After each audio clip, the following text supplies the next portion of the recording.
Good people, traders, and dedicated gold chasers. This week is a bit of a different video just because we haven't taken no trades this past week, and that's just mainly due to there not being any particular bias on the day with regards to my personal trading strategy. And yeah, it's pretty much the first week in the whole year where I went without a trade the whole week, but we good, we comfortable. I'm currently looking to my right hand side at the charts, and as you guys can see, I'm on GJ.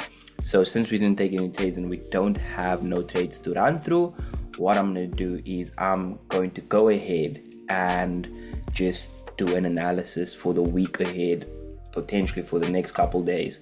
Now, as you guys can see, I'm currently on the monthly chart, and the reason why I'm on the monthly chart is just because the month is about to close in the next week, and you need to just keep an eye on what could potentially happen over the next week or so based on the higher time frame. So we're not necessarily just going all the way down to lower time frames, especially when you're doing analysis over the weekend. You want to take a higher time frame view of what could potentially happen.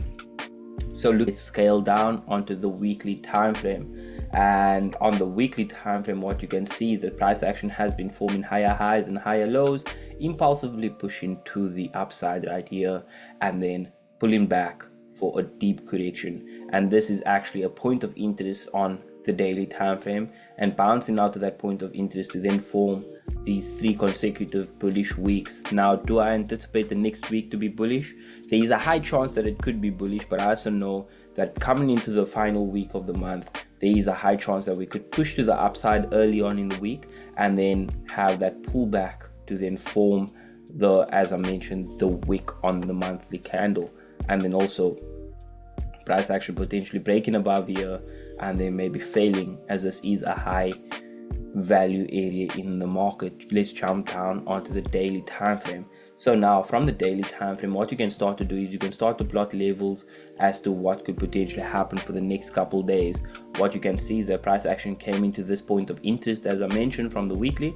Price action came into this point of interest and really literally pounced off from that, pushing it all the way to the upside. Now, I do anticipate for these highs to be filled, and I think with that being said, let's scale down onto the 4H time frame to see where we could potentially get in onto trades.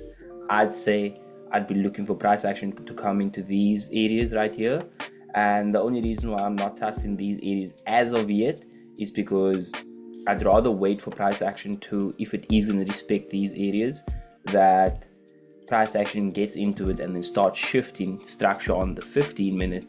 And when that happens, then I can know that price action has been confirmed that it is in a push to the upside and then continue. However, if price action just blows through this, which I am anticipating for price action to come into these areas and then push to the upside, that would be clean too, and that's my point of interest that I'm looking for. You can see that we have a fair value gap in between these candles right here, and then you can also see we have another fair value gap between that wick and that wick right there. And I'm sure that if I go down onto the 1H time frame, that you will see more imbalances and fair value gaps, right, that price action could potentially push down. This looks like liquidity line below here. The price action could come collect and really just forming this double top or double bottom in an uptrend and then pushing to the upside to fill that wick right there from a daily or even a weekly perspective, just filling that wick. And once we get into those areas, now I do think that we are going to get a push to the upside, as I mentioned early in the week. I don't know how deep this correction to the downside right now would be, because the 4H is in an impulsive phase, and after an impulsive phase, naturally you anticipate a correction. Now, I don't know if it's going to come into here or if it's going to come all the way into these areas before shifting and then seeing the push to the upside.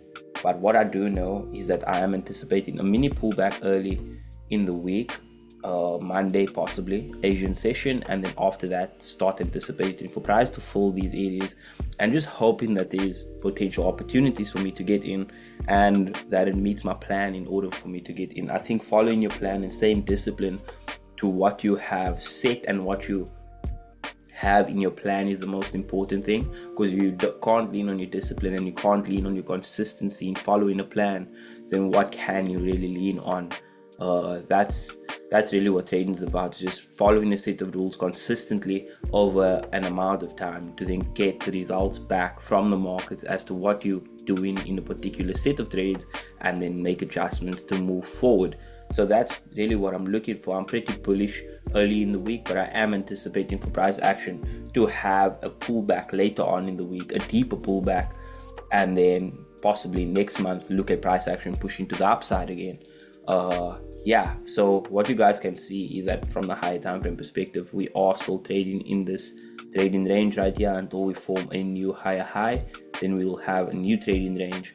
So yeah guys, for this week, pretty much bullish early in the week, and then hoping to see a swing high or a weekly high midweek, so Tuesday, Wednesday, and then after that seeing price action come to the downside until Friday, just because Friday is when the month ends, and we're gonna form that up wick, or the wick at the top of the candle on the monthly time frame. And that's about it guys, that's about it. So I hope that you guys have a profitable week this week. I hope that if you are trading GJ, that it's going to be a good one. I've noticed that. Let me take you guys to this screen. I've noticed that there's no real news besides this little red candle that or little red flag news that we have.